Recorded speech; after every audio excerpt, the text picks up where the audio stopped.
football game yesterday at Hillcrest Lutheran Academy. The Comets with their 4th victory in 5 days. And I'll be honest with you, Coach, I did not expect a 31-point margin. I don't know that you expected a 31-point margin against Hancock.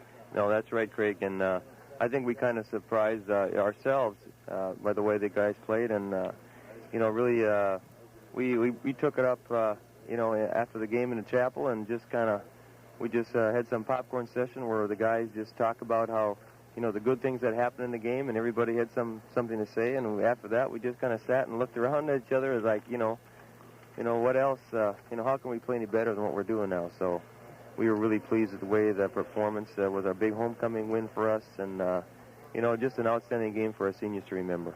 How much of an impact did that win over Underwood last week have on your preparation this week and maybe the way you came out yesterday? Because it seemed like you were ready to go right from the start yesterday. Well, I think it really happened in the preparation week before the Underwood game when it just seemed like the intensity level during practice picked up, and the captains did a good job of turning that around with Evan Newman, Ryan Nordland, Brooks Walter, and Scott Hansen, and they just seemed to pick up the leadership of these guys, and they were taking all the drills and the running seriously and focusing in on the game coming up. And so when the good things happened to us at the Underwood game, it just seemed to carry over into this game as well, and really a credit to those guys. 37-6, people will say, boy, that must have been a great offensive effort out of Hillcrest. I was more impressed with your defense, actually, for the whole game than the offense, and thought that they frustrated Hancock and shut them down so much that it just was a matter of time before the offense kicked in. Well, our defense really played tough yesterday. Jay Estebo, our linebacker, and Ryan Erkenbrack, when he got in there, did a good job for Jay in the fourth quarter. But our front four people up on front with Scott Hansen on one defensive end, and Michael Levang and Ryan Voster in the middle there, along with Brooks Walters. They really controlled the tempo of the game, and I thought was a really improvement of our cornerbacks for the last couple of games, and that's Ryan Nordland and Evan Newman really just coming up and playing like linebackers, only they're in a safety position, and both those guys came up and had a number of tackles. For us, Ryan was in on 7 and Evan was in on 10, and that really makes a big difference. Instead of running against a 4-2 defense, you're really running against a 4-4. And so it was there was a lot of contact up front and a lot of hard hitting, and I would see the play open up, and it was we just filled the gap so quick, and they would run the twins going out to the side. We would put Scott Hansen on the weak side, Michael Levang on the outside, and we told Scott to read it as he wished to take and go in on the quarterback whenever he wanted to, and he really played tough over there.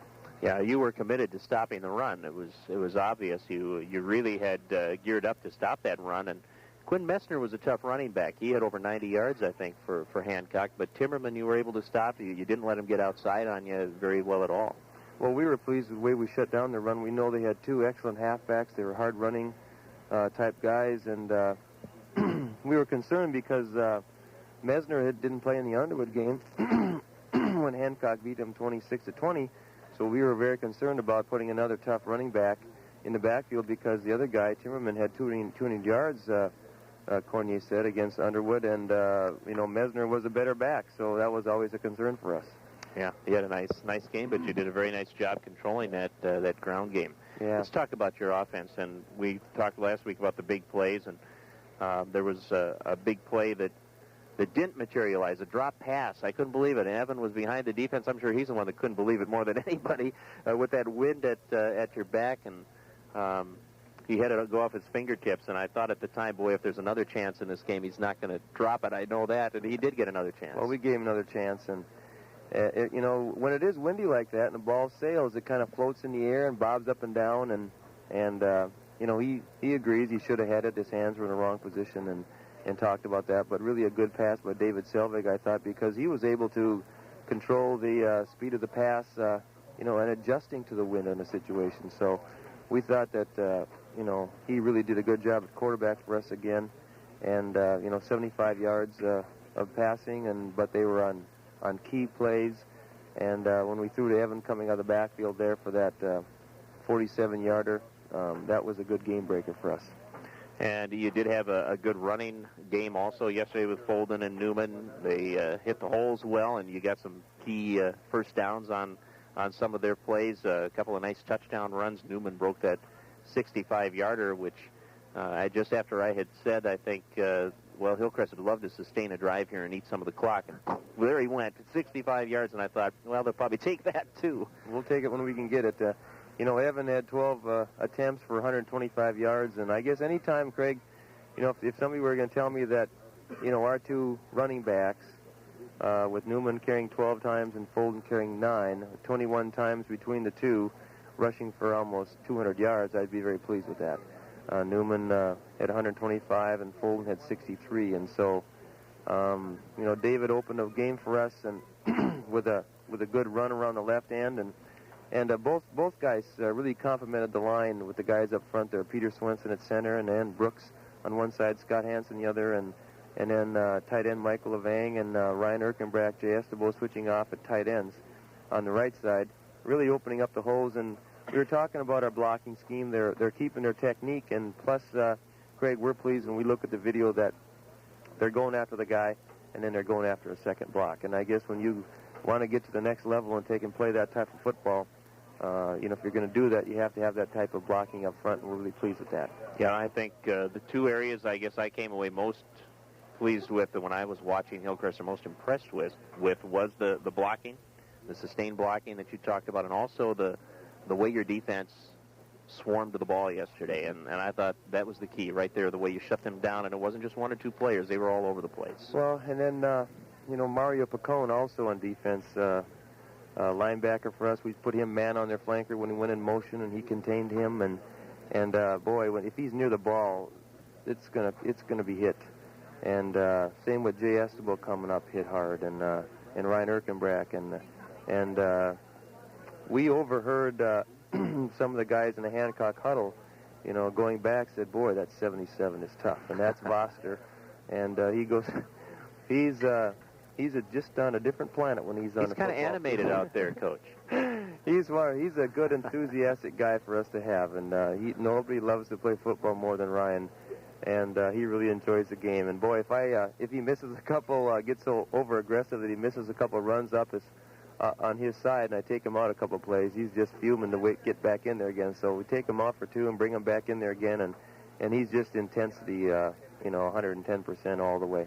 Well, you beat a former teammate's team yesterday, and Dennis Cornier. Now you get to go home over to Ashby, the homeland, for another game against the Arrows, and the Arrows are coming off a big win. They certainly are. After the football game yesterday, went over and shook hands with Denny Cornier, and I played football with him in the college, and he was an excellent football player. He's also a great coach, whether it's basketball or football. And for about 30 seconds, Craig, after we shook hands, I said, good game. Some coaches, when you win the game and they're on the losing side of it, kind of take it kind of hard. But Denny, he for about 30 seconds, he just complimented the team and said, how they beat him in all aspects of the game. They were physical, they hit hard and contained on defense, and he just had nothing but praise for the way these kids played out there. And we really are satisfied with their enthusiasm, and we just hope it keeps up now going to this Ashby game. We watched them play Underwood last night, and boy, they're on a roll, Craig. And if we look at the playoffs schedule the way it is, this section, the way I figure it, Verndale has one loss because they lost to Cromwell. They're an 8-game schedule. We have one loss because we lost to Wheaton. Ewell and Hitterdall, I believe, lost last night to Norman County East. At least that's what we heard. Maybe it's true or not. I don't know. I can check that. Okay.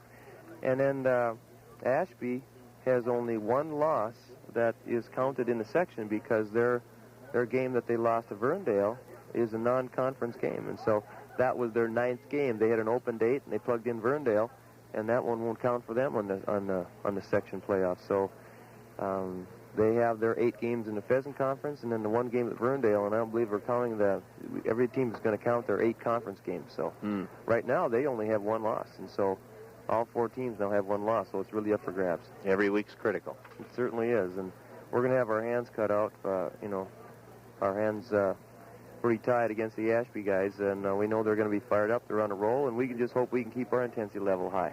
All right. come out okay health-wise yesterday? Well, Jay Estebo hurt his... We didn't play at all about for 1.5 quarters, and that's where I mentioned Ryan Erkenbrack came in and really did a good job for us there in the middle.